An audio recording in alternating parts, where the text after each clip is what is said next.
Hoje a nossa parada é na cidade de Sardes. Eu peço que você abra a sua Bíblia, o seu aplicativo aí em casa, aqui no templo, no capítulo 3 de Apocalipse. A gente vai ler em nome de Jesus, de 1 a 6.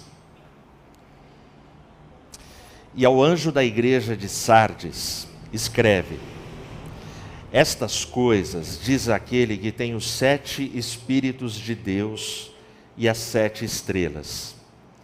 Eu conheço as tuas obras, que tens um nome de que vives, e estás morto. Sê vigilante e fortalece as coisas que permanecem, que estão prontas para morrer, porque eu não achei as tuas obras perfeitas diante de Deus. Lembra-te, portanto, do que tu tens recebido e ouvido, e guarda, e arrepende-te, pois se tu não vigiares, eu virei a ti como um ladrão, e tu não saberás a que hora eu virei sobre ti. Tens uns poucos nomes em Sardes, que não contaminaram as suas vestes, e eles andarão comigo de branco, pois eles são dignos. Aquele que vencer será vestido de vestes brancas, e não apagarei o seu nome do livro da vida, mas eu confessarei o seu nome diante do meu Pai e diante de seus anjos. Aquele que tem ouvidos, ouça o que o Espírito diz às igrejas. Amém?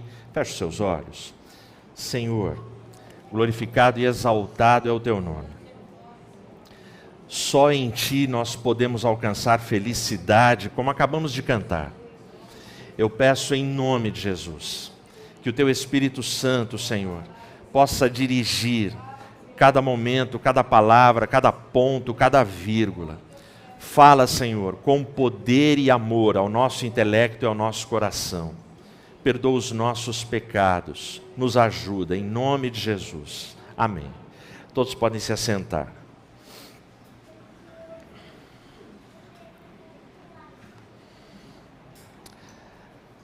A cidade de Sardes, a história da cidade de Sardes, ela se entrelaça e ela se mistura com a história da igreja de Sardes. A glória da cidade de Sardes, eles viviam de uma glória antiga. No século VII antes de Cristo, Sardes ela era a capital da cidade de Lídia, uma famosa cidade na Turquia, uma cidade grega.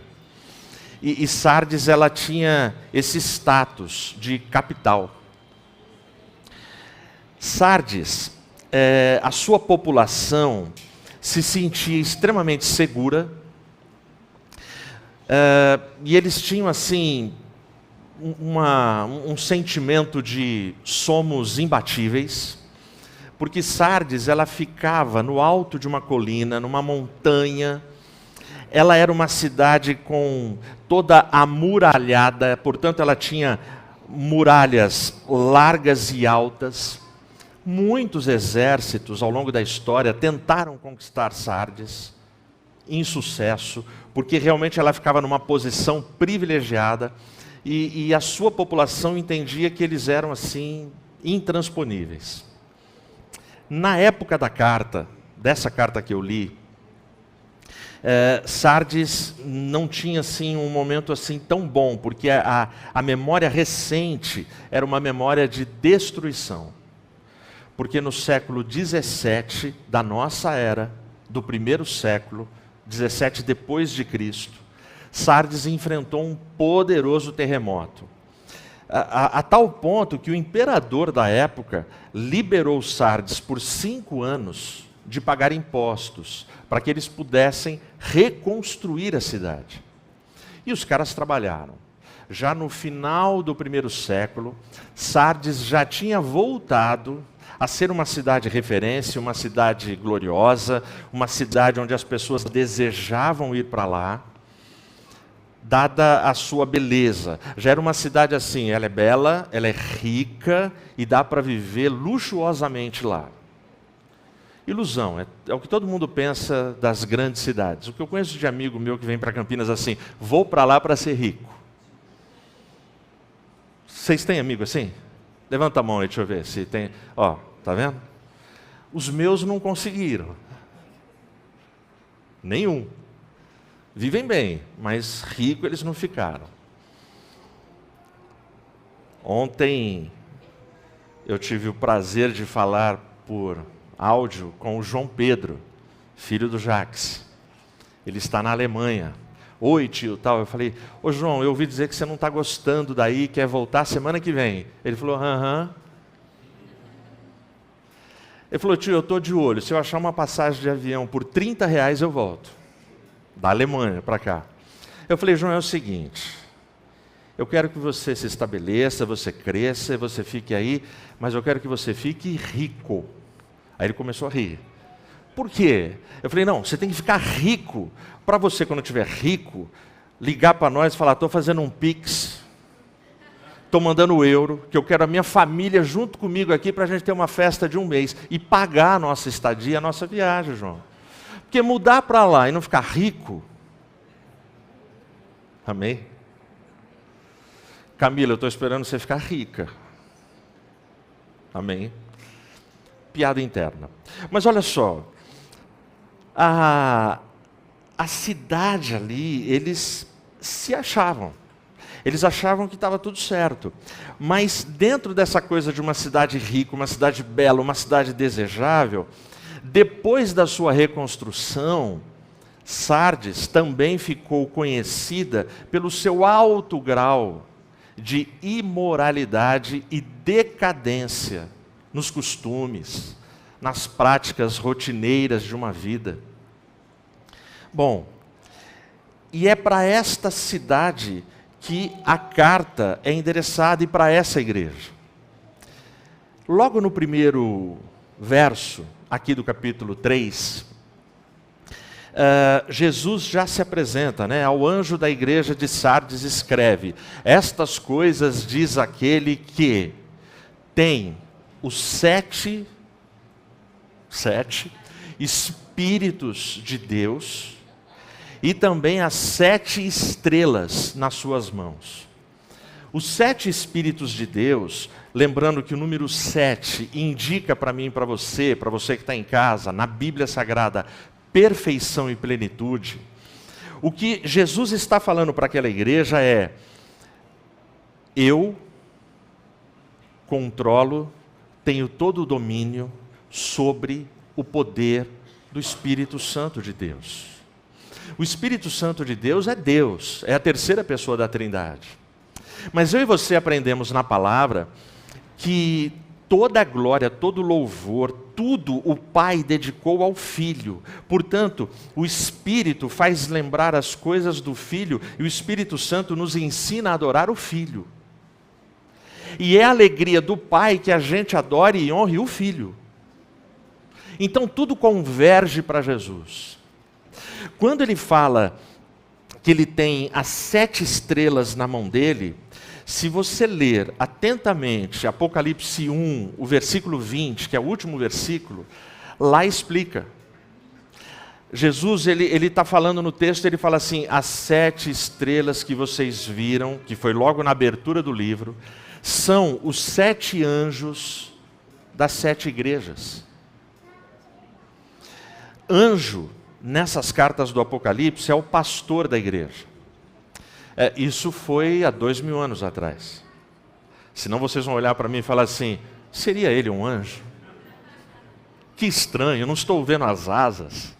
Mas olha só, era o anjo da igreja.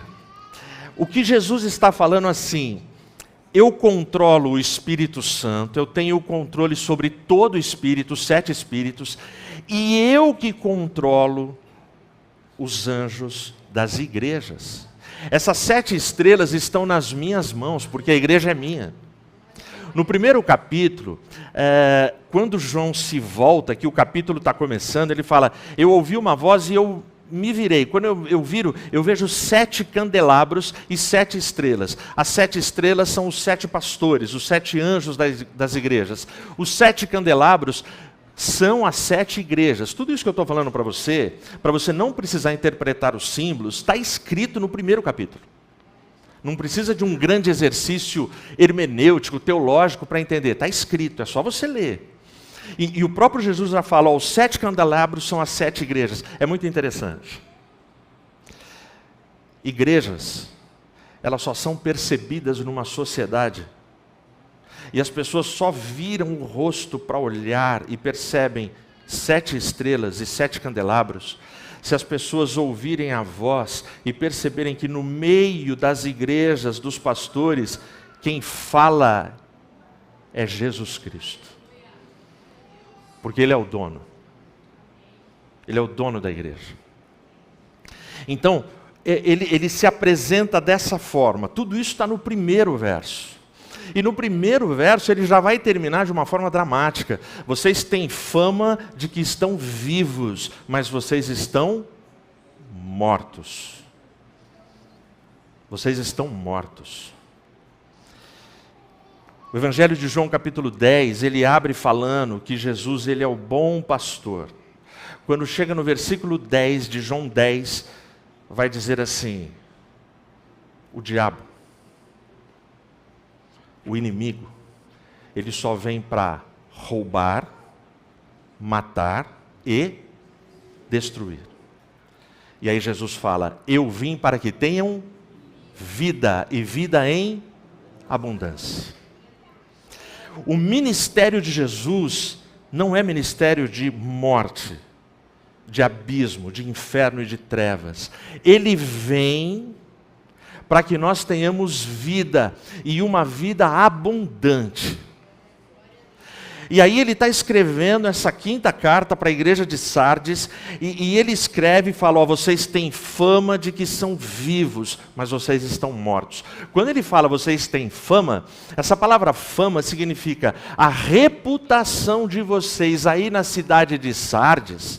Toda a população olham para vocês como uma igreja exemplar, uma igreja louvável, uma igreja que tem vida.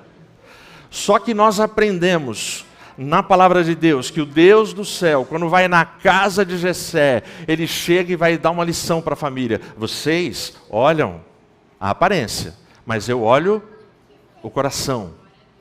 Portanto, Jesus, quando está escrevendo, ele está dizendo, ó, atenção, igreja de Sardes, Sárdios ou sardenses, vocês, essa comunidade, todo mundo acha que vocês têm vida, mas eu sou o dono da igreja, eu conheço a igreja nas suas entranhas, vocês estão mortos. Só que ele, no ministério dele, ele é vida. Ele veio para que a gente tenha vida, e para que a gente tenha vida em abundância. Como que a gente vai poder ter uma vida abundante, frutífera, uma vida ungida, uma vida que faça a diferença na nossa Sardes, na nossa Campinas? É aí que ele começa a explicar isso para a gente. A primeira coisa que ele explica para a gente é ser perfeito. Olha como é que começa o versículo 2. Ser vigilante e fortalece as coisas que permanecem, que estão prontas para morrer, porque eu não achei as tuas obras perfeitas diante de Deus. Começando pelo final, ele procura e ele não acha as obras perfeitas que esse povo, essa comunidade tinha que ter. Para que essas obras fossem perfeitas, ele dá a dica no começo, vocês precisam vigiar e fortalecer as coisas permanentes. Aí ele fala de coisas que estão prontas para morrer. Gente, tem pessoas aí na comunidade que estão caminhando para a morte. E ele está falando, vigiem e fortaleçam. Portanto, para que a gente tenha uma vida de perfeição, é preciso vigilância e é preciso fortalecimento nas coisas essenciais. Eu vou te explicar, você vai entender. Essa audiência, quando recebe a carta, entende o que ele está falando aqui no versículo 2. Por quê? Porque aquela audiência, os moradores de Sardes e os caras que compõem a igreja, eles conhecem a história deles. Lembra que eu falei que Sardes fica no alto de uma colina, de uma montanha, muralha poderosa em volta de toda a cidade, e eles achavam que eles eram imbatíveis. Lembra que eu falei isso? Muito bem. Só que a história, e eles sabiam, conta para eles que em 529, Ciro, um rei pérsia, conquistou Sardes. E isso se repetiu da mesma forma em 218. Antíoco Epifânio também entrou e conquistou aquela cidade. Portanto, quando o Espírito Santo está escrevendo essa carta, quando Jesus está falando para o anjo da igreja, que é o pastor da igreja, ele está dizendo: sê vigilante e fortalece as coisas que são essenciais, porque tem muita coisa para morrer aí, toma cuidado. Esse povo está lembrando, peraí, nós, por 2 vezes na história, não vigiamos e fomos conquistados. Como? Vou te contar. Se as muralhas são intransponíveis, é muito legal quando você começa a entender a história da cidade. Muitos exércitos inimigos e poderosos tentaram entrar e não conseguiram. Aí um soldado inimigo, com muita paciência, ele falou assim: eu vou ficar dias de tocaia observando a muralha. Tem que ter um ponto fraco nessa muralha. E ele fica dias. Numa noite, dia e noite, numa noite, ele ouve um barulho de ferro. Plim, plim, plim, plim, plim. Quase igual esse. Na IAP do parque tudo é sincronizado. Temos efeitos sonoros, tudo para... Então olha só. Caiu. Ele olhou. Foi o capacete de um soldado sentinela da muralha, muitos sentinelas, porque pensa que a muralha fecha e cerca e protege a cidade inteira. Mas o capacete de um soldado caiu da cabeça. Cabeçudo o cara, hein? Cabeção, hein? Vamos combinar. Caiu o capacete. O cara devia estar cochilando e tal. O capacete caiu e despencou pela muralha e caiu para fora. O cara chamou a atenção dele, ele ficou olhando. Deixa eu ver o que vai acontecer. E ele fica observando. Pensa, é à noite, mas você tem archotes, você tem tochas, você tem iluminação, tem luar, tem estrela. E ele fica olhando e ele percebe que o soldado desce a muralha e sai por uma fenda da muralha. A única falha da muralha era uma fenda. E ele sai, pega o capacete, põe o capacete, volta pela fenda e volta para o seu lugar. Esse soldado falou: descobri. Não deu muitos dias. Esse cara, acompanhado de mais 15 soldados de exército inimigo, à noite, porque essa fenda ficava na parte de trás da cidade. Imagina que aqui à frente, o portão principal, mas tem outros portões, e era na parte de trás. E os caras, atenção, eles se sentiam seguros, tranquilos. Ninguém conseguia transpor a muralha. Eles achavam que nunca eles seriam atacados e conquistados. O que acontece comigo e com você quando tudo está dando certo? A gente baixa a guarda, a gente relaxa, sim ou não? Quando é que você ora mais e jejua mais? Cara, quando a casa está caindo. Nunca, ninguém da época do parque chegou para mim assim: pastor, eu estou jejuando há 60 dias. O que aconteceu, irmão? Não, que há 60 dias eu ganhei na Mega Sena, minha vida está muito boa. Não acontece. Não acontece. Se acontecer, manda mensagem para mim que eu quero conhecer esse santo, essa pessoa. Portanto, nesse momento a cidade está relaxada. 15 caras entram à noite, abrem os portões por dentro. Os soldados, o exército inimigo faz um cerco à cidade que dura 14 dias. O exército de Ciro, do rei Pérsia, um exército poderoso. Só que agora está tudo aberto, eles estão vulneráveis. E em 14 dias, o exército do rei Ciro entra e conquista e escraviza o povo de Sardes. Portanto, é nesse contexto que as coisas acontecem. E aquele povo, quando lê, ser vigilante, fortalece, aquele povo fala, peraí, o que está acontecendo? E aquele povo que eu estou falando são os irmãos de Sardes. A carta é direcionada para crentes. Eu e você, a gente precisa vigiar, a gente precisa fechar todas as fendas que estejam abertas nas nossas vidas, no nosso lar, na nossa família, na nossa casa. Às vezes você está exatamente como a igreja de Sardes. Você está levando a vida, você tem a fama, você tem, sabe, o currículo, as pessoas te elogiam, mas pode ter lá uma fenda aberta. E deixa eu te dizer, inimigos, demônios, eles têm paciência para ficar te observando. Foi isso que foi feito em Sardes. Agora o que é pior, em 218, quando Antíoco Epifânio entra com seu exército, ele entra pela mesma fenda, cara. A fenda não foi fechada.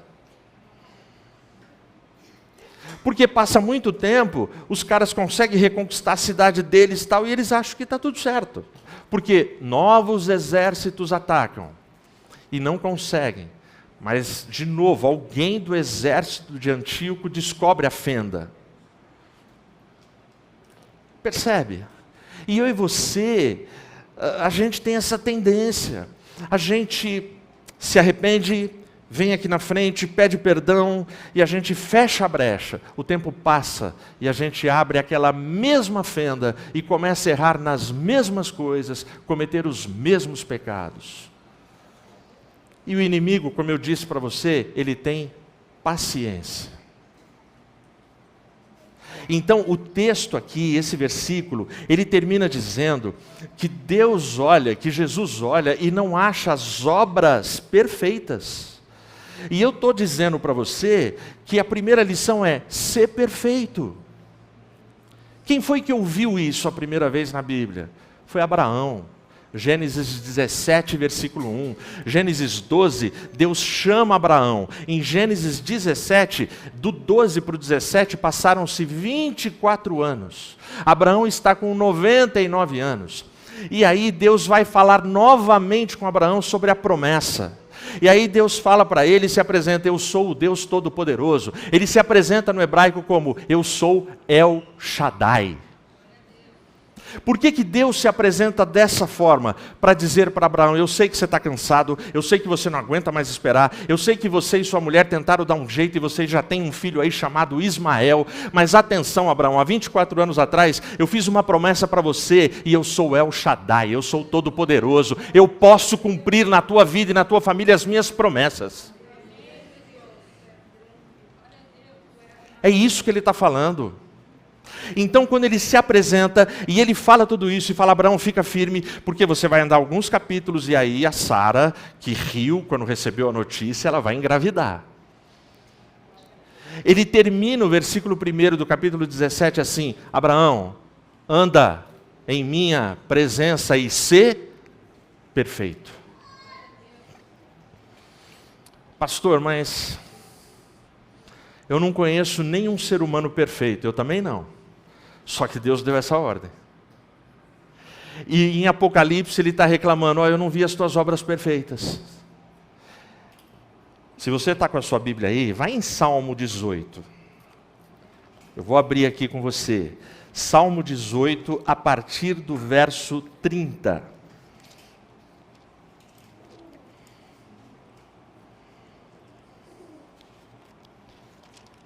Olha só o que ele diz aqui para a gente, 18, 30.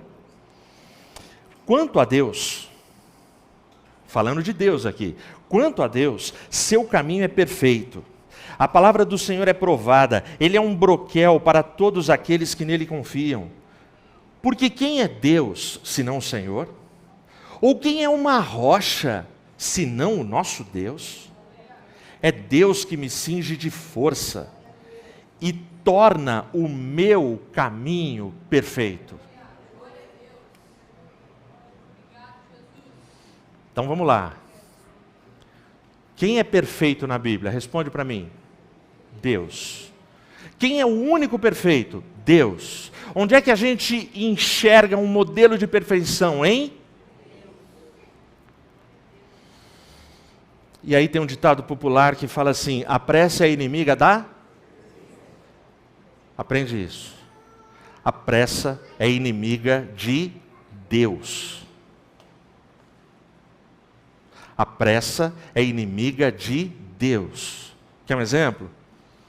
Nasci, cresci, fiquei adolescente, e está tendo uma convenção, uma assembleia geral dentro do meu corpo, que está sendo feita pelos meus hormônios, falando assim: Edmilson, queremos sexo. Isso aconteceu com você também. A paciência, a palavra de Deus está falando para mim: espera o teu casamento, mas a minha pressa quer sexo agora. E aí eu quebro a cara, eu arrumo o problema, eu faço um monte de coisa que vai me acarretar consequências e problemas futuros, eu vou sofrer as consequências e as coisas não vão dar certo. Por quê? Porque a pressa é inimiga a pressa é inimiga de Deus. Então, o ser vigilante fortalece tem a ver com paciência, gente. Vigiar e fortalecer as coisas da tua vida tem a ver com paciência, porque o vigiar é para a vida inteira. Vigiar é uma vida onde você se protege a vida inteira. Porque no dia que você baixar a guarda, a fenda se abre, o inimigo entra e detona com você, com a tua casa e com a tua família. E dá um trabalho para reconstruir. É possível.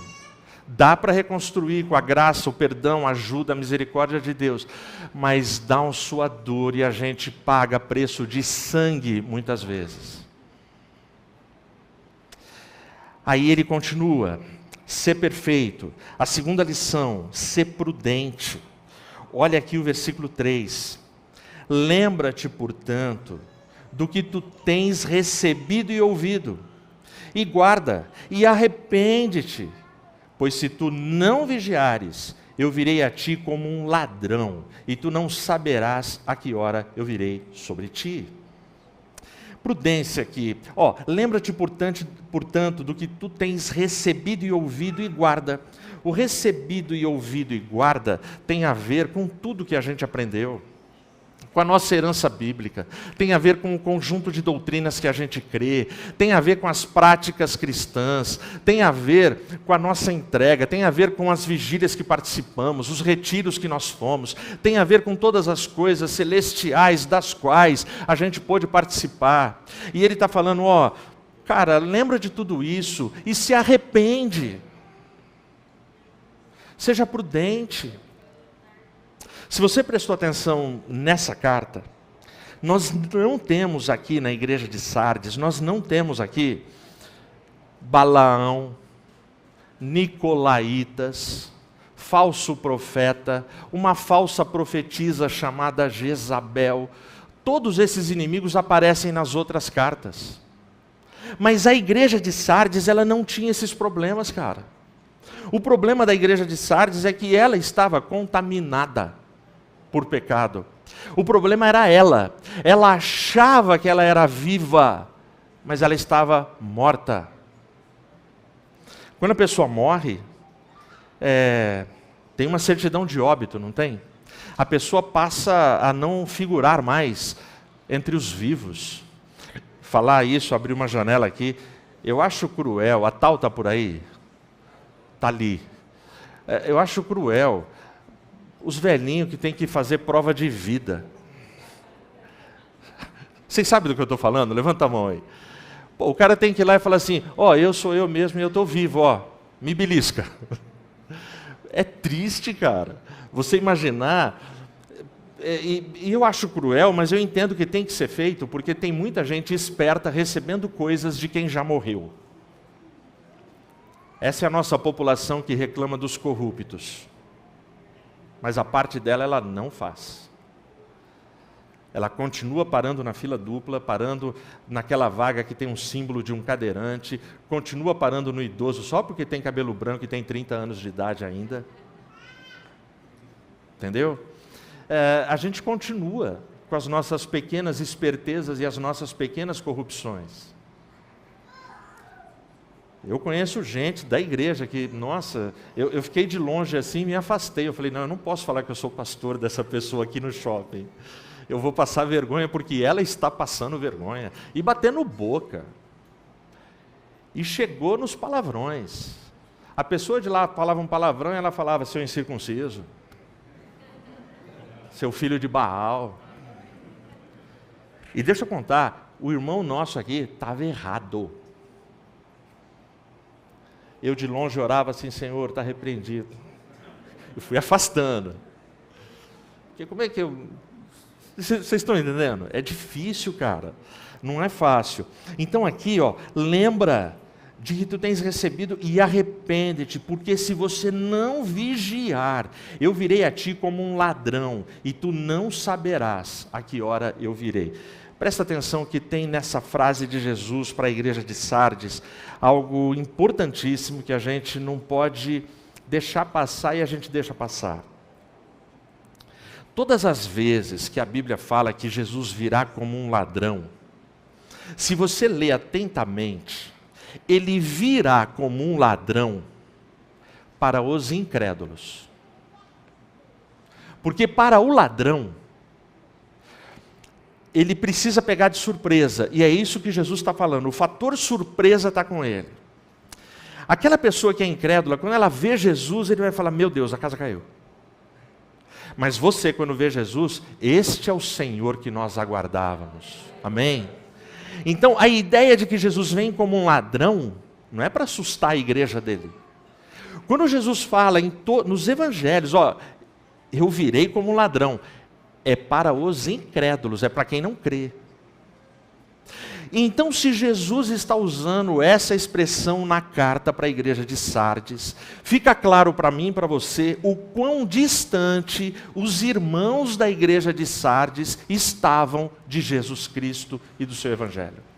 Jesus usa pela única vez na Bíblia a expressão, a ilustração, a metáfora de que ele virá como um ladrão e você vai ser surpreendido para crentes, uma única vez, e é aqui na igreja de Sardes. Porque todas as vezes, nas Sagradas Escrituras, essa expressão é aplicada para incrédulos e ímpios, não para a igreja. Mas aqui Jesus aplica para a igreja, mostrando para eles, vocês estão distantes dos meus caminhos. A terceira coisa, versos 4 e 5, ser digno. Olha o 4 e 5, tens uns poucos nomes em Sardes, que não contaminaram as suas vestes, e eles andarão comigo de branco, pois eles são dignos. Aquele que vencer será vestido de vestes brancas, e não apagarei o seu nome do livro da vida, mas eu confessarei o seu nome diante do meu Pai e diante dos seus anjos. No versículo 4, ele diz aqui, ó, eles não contaminaram as suas vestes, e eles andarão comigo de branco, porque eles são dignos. O que é andar com Cristo de branco? Apocalipse explica para a gente no capítulo 19. Ele diz assim, ó,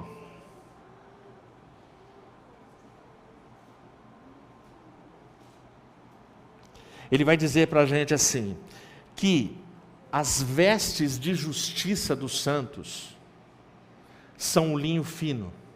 Ou seja, o andar de branco com Jesus tem a ver com as coisas que eu pratico, as coisas que eu faço, tem a ver com caráter e testemunho.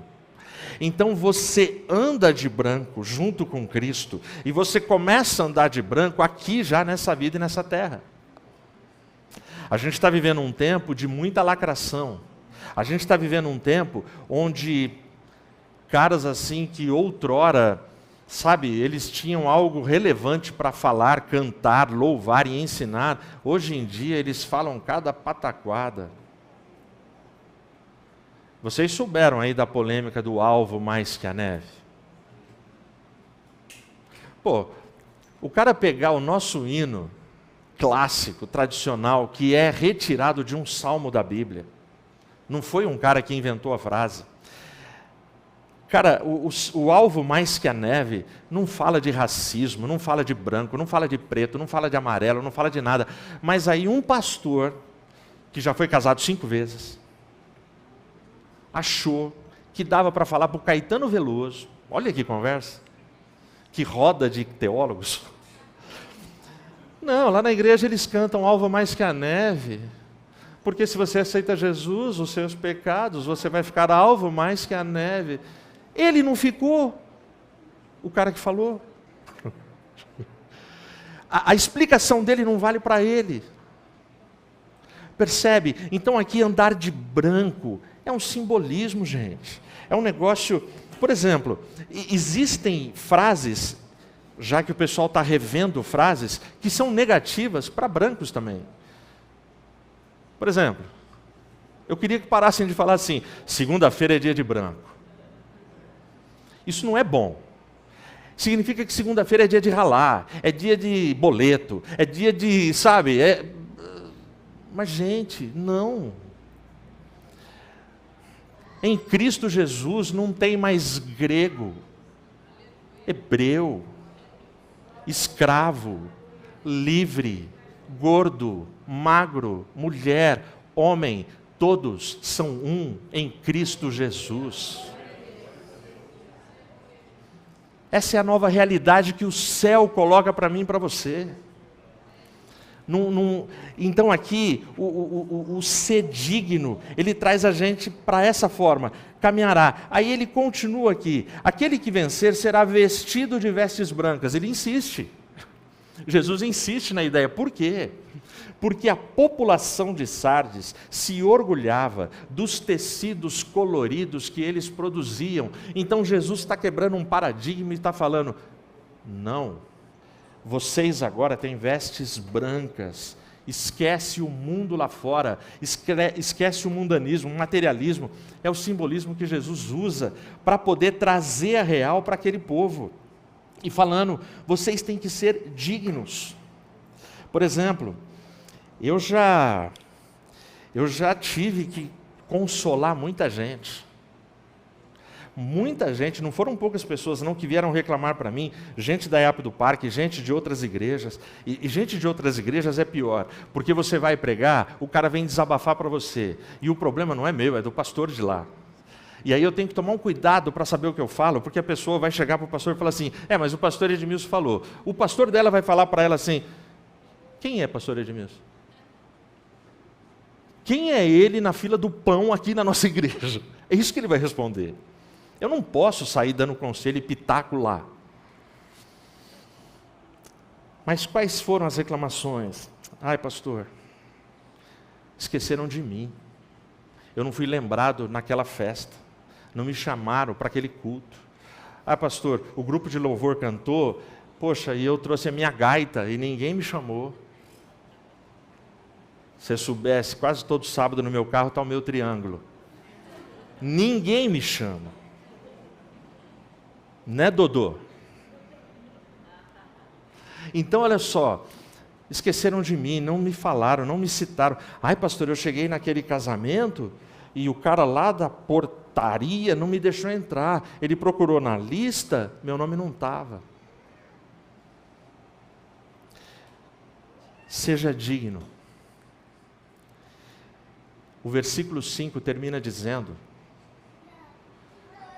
que o próprio Cristo confessa o nosso nome perante o Pai e perante os anjos. Os seus amigos, a sua família, a sua igreja, o pessoal do seu trabalho, do seu bairro, podem esquecer de você. Se você estiver com o nome escrito no livro da vida, você não será esquecido. Imagina o que é isso, Jesus Cristo confessando o seu nome. São milhares de salvos ao longo da história, mas o seu nome não será esquecido. Vai ter um momento que ele vai falar assim, Edmilson. E eu acho que vai ter milhares de momentos, porque tem muitos Edmilson salvos. Mas Deus vai saber sobre qual Edmilson ele está falando. Ele vai falar, se Deus ficar em dúvida, é só uma licença poética, tá, gente? Deus não fica em dúvida. Mas se ele ficar em dúvida, eu imagino Jesus falando, o Ed, aquele gordo, cabeça branca, Iabe do Parque, Campinas, e Deus falando, não vai ser assim. Senão você sai falando, pastor Edmilson, não, Deus não se esquece. Sabe, então, ele vai confessar o nosso nome, seja digno. E aí, como é que ele termina aqui? Aquele que tem ouvidos, ouça o que o Espírito diz às igrejas.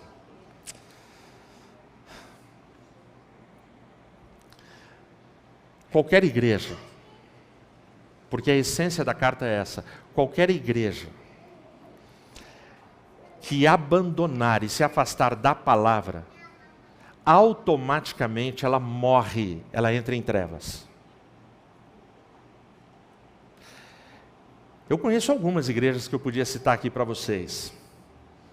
Não vou fazer, por ética. Igrejas que estão bombando. Mas elas estão como Sardes. Tem uma multidão de mortos lá dentro.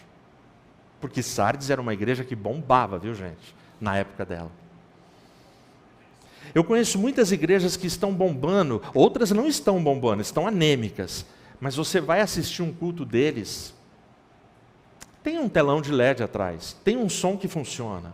Mas se você pegar a tua Bíblia e tiver a paciência de conferir o que o cara está falando e ver se é isso mesmo, você vai perceber que passaram longe da palavra.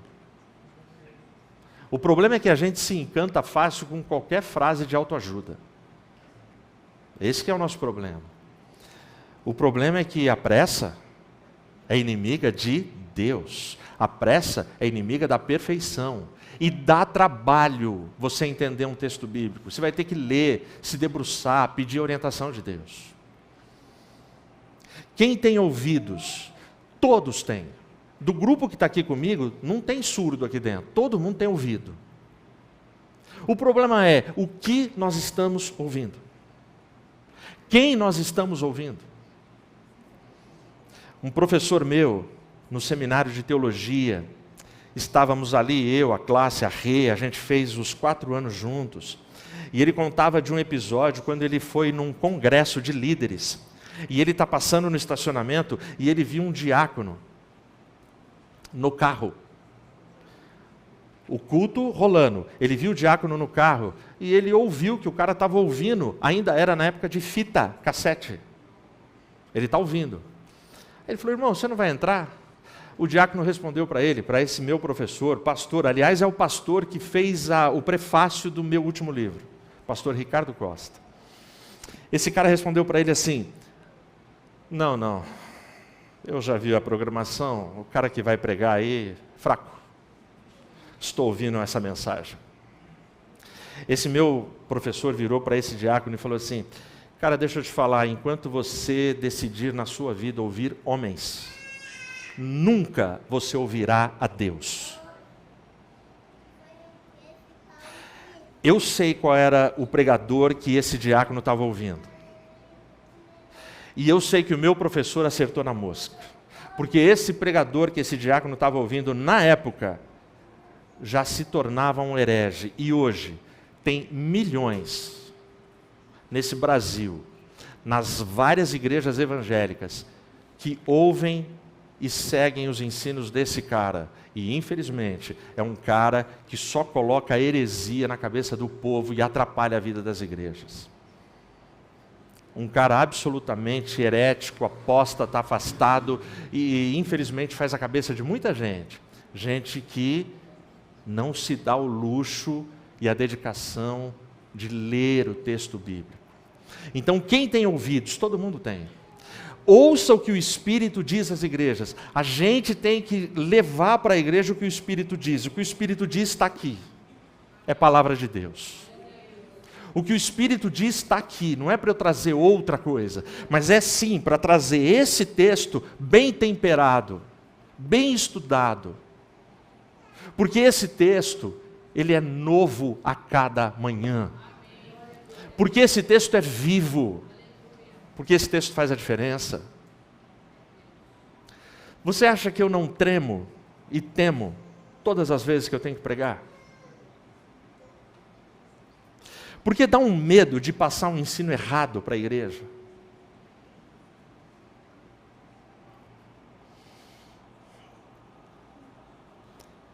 Eu falei isso semana passada na igreja de Barão Geraldo. Eu vou repetir aqui para vocês, porque a maioria não estava lá.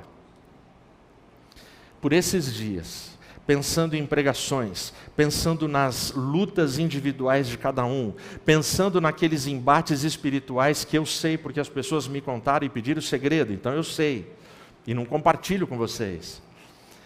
Pensando, sabe, nos altos e baixos, nas fraquezas, nas virtudes, nas qualidades, pensando nessa luta que a gente tem para ser perfeito na presença de Deus.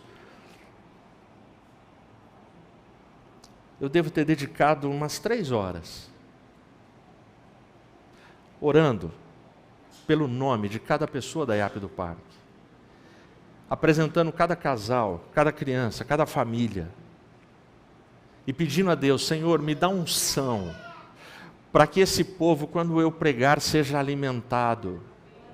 Porque ainda que eu seja um anjo, figuradamente, fraquinho, raquítico, caído, eu sei que quem me dá perfeição é o perfeito. E eu sei que no meu turno ele me cobra: Edmilson, presta atenção o que você vai dizer à igreja. A Bíblia diz, cara, quem tem ouvidos, ouça o que o Espírito diz às igrejas. Uma igreja sem palavra é uma igreja que morre e se afunda em trevas. Eu termino compartilhando com vocês uma fábula. É um pai, esse pai está bem velhinho, esse pai está doente, foi parar num quarto de hospital, e esse pai é um pai bem sucedido, tem uma grande empresa e ele tem 3 filhos. E ele sabe que a empresa não dá para ter 3 chefes, não dá certo, se 2 já é problema. A Bíblia não fala que obedecer a 2 senhores é problema? Os 3 serão herdeiros, mas ele precisa eleger um para ser chefe. Porque se ele morrer e não definir, é briga entre os 3. Agora, se antes dele morrer, ele vira para os 3 e fala: ó, é ele, os outros 2 vão respeitar, porque foi o pai. Eles podem não gostar, mas vão respeitar, porque está definido. O pai está no leito do hospital, chama os 3 filhos, ele tem uma ideia, e ele fala para os 3 assim: olha, eu preciso escolher o chefe. Está aqui, ó, $1 para cada um. Eu quero que vocês saiam. E com esse $1 eu quero que vocês comprem alguma coisa que encha todo esse quarto. Aquele que conseguir ocupar mais espaço será o chefe. Os 3 saem. Final do dia eles voltam. O primeiro chega e fala: pai, comprei esses 2 rolos de feno. Esses 2 fardos de feno. Ele abre e espalha no quarto inteiro, no chão. O pai olhou e falou assim: O segundo filho fala: pai, comprei esses 2 travesseiros de pena.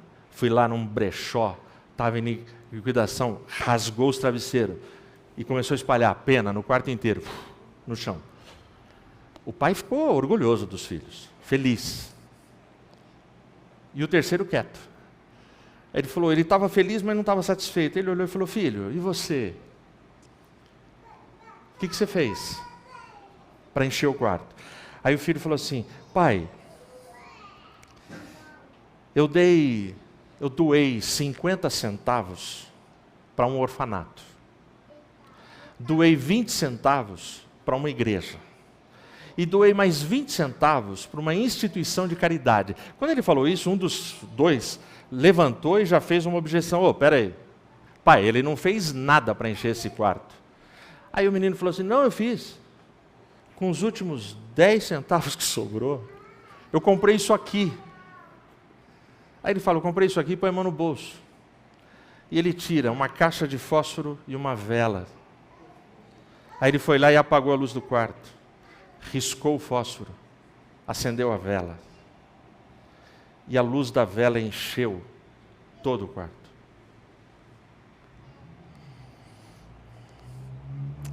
Mateus 5, versículo 14. Vós sois a luz do mundo. Não dá para as trevas da nossa sociedade atual, as trevas filosóficas, ideológicas, culturais desse tempo, engolir a nossa igreja. Eu e você fomos chamados para fazer a diferença nesse tempo, na nossa família inicialmente. Eu e você fomos chamados para fechar brechas hoje e agora. Se tem fendas abertas no nosso relacionamento, na nossa vida, no nosso caráter, fecha nesse culto. Porque tem inimigos observando você, mas tem um Cristo no céu, confessando o seu nome diante do Pai. Nós fomos chamados para sermos luz, e luz nesse tempo, apesar de todas as trevas que nos cercam. Amém?